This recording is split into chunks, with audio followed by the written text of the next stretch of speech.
안녕하십니까? 기도하심으로 말씀 묵상을 시작하겠습니다. 하나님 아버지, 오늘 말씀을 묵상할 때 성령님으로 함께 하소서. 예수님 이름으로 기도합니다. 아멘. 오늘 본문 역대상 28장 내용은 다음과 같습니다. 다윗이 이스라엘의 모든 고관들을 소집하고 일어서 말했습니다. 나의 형제들아, 내 말을 들으라. 여호와께서 내게 이르시기를 솔로몬이 내 성전을 건축하리라. 그가 만일 나의 계명을 오늘날과 같이 지킨다면 그의 나라를 영원히 견고하게 하리라 말씀하셨다. 이제 너희는 하나님 여호와의 모든 계명을 구하여 지키기로 맹세하라. 그리하면 너희가 이 아름다운 땅을 누리리라.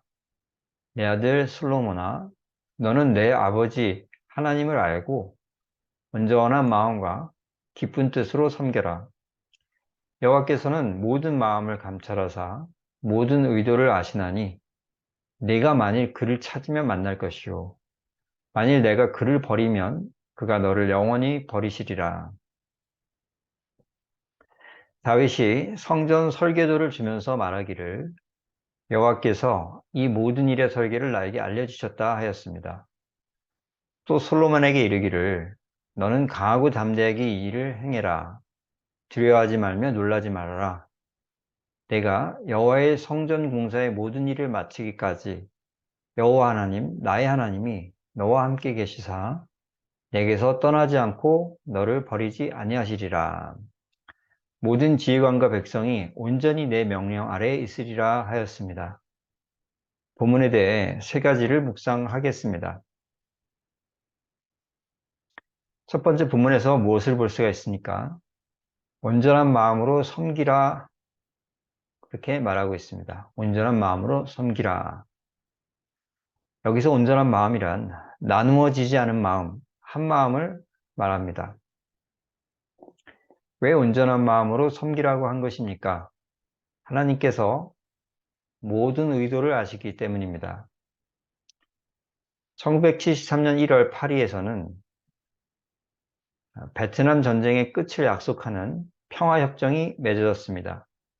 이때 북베트남의 대표는 얼굴에 화기애애한 미소를 띄우며 미국 측과 악수하였습니다. 하지만 그 속의 의도는 겉과는 달랐습니다. 조약이 체결된 뒤 미군과 한국군이 남베트남에서 철수를 하자마자 북베트남이 공격하여 점령을 했던 것입니다. 마찬가지로 믿는다는 자의 마음이 온전하지 않는 경우들이 있습니다.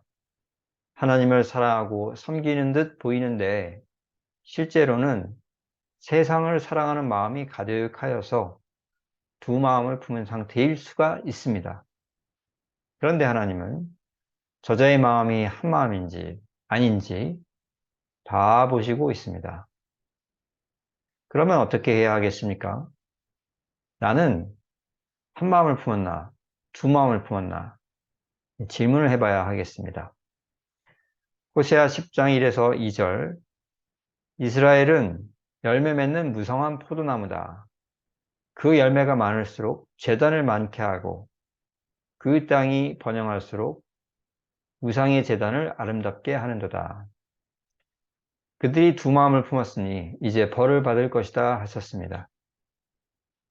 하나님과 세상을 동시에 사랑하려는 태도는 하나님을 기쁘시게 할 수가 없다는 것을 알아야 하겠습니다. 두 번째 본문에서 무엇을 볼 수가 있습니까? 여호와께서 다윗에게 성전의 세부 설계까지 알려주셨습니다. 왜 이렇게 된 것입니까? 다윗이 하나님 가까이에 있었기 때문입니다. 유명한 정치인, 기업가, 연예인들 옆에는 기자들이 따라다니면서 그들의 생각과 계획을 알고자 합니다. 마찬가지로 하나님의 말씀을 묵상하고 실행하며 늘 하나님 가까이 있었던 다윗은 하나님의 성전에 대한 구체적인 계획과 생각을 알아낼 수가 있었습니다.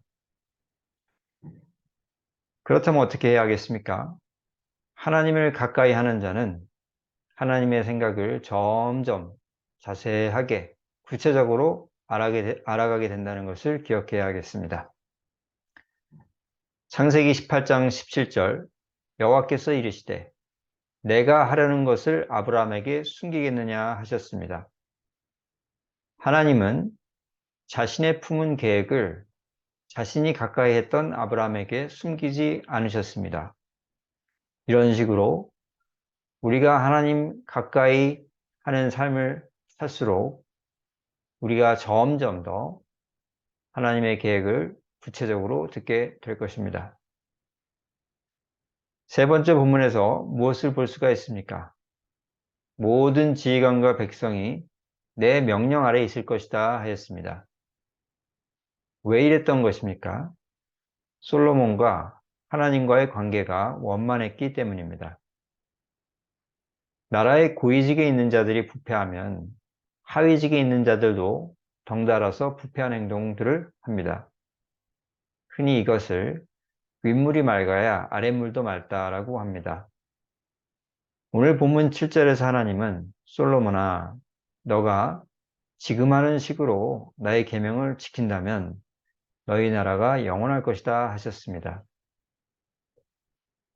따라서 당시 솔로몬은 하나님께 순종하여 하나님과 더불어 화목을 누렸던 것으로 보입니다. 그렇게 되자 솔로몬에게 반역하는 신하와 백성이 없었고 모두가 기쁜 마음으로 솔로몬에게 복종하였습니다.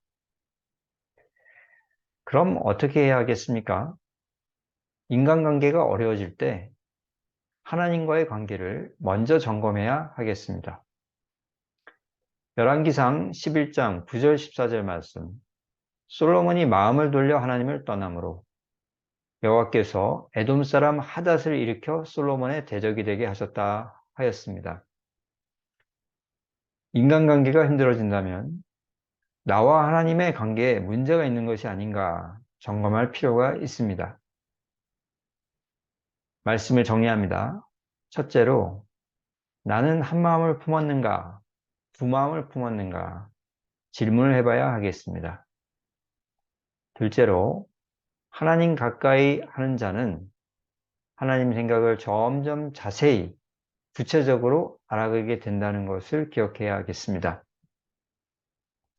셋째로 인간관계가 어려워질 때 하나님과의 관계를 먼저 점검해야 하겠습니다. 오늘 말씀에 순종하는 우리 모두가 되기를 축원합니다. 기도하시겠습니다. 하나님 아버지, 말씀 묵상에 함께 해주셔서 감사합니다. 우리가 오늘 묵상한 말씀에 순종할 수 있게 성령님으로 인도하소서. 예수님 이름으로 기도합니다. 아멘. 감사합니다.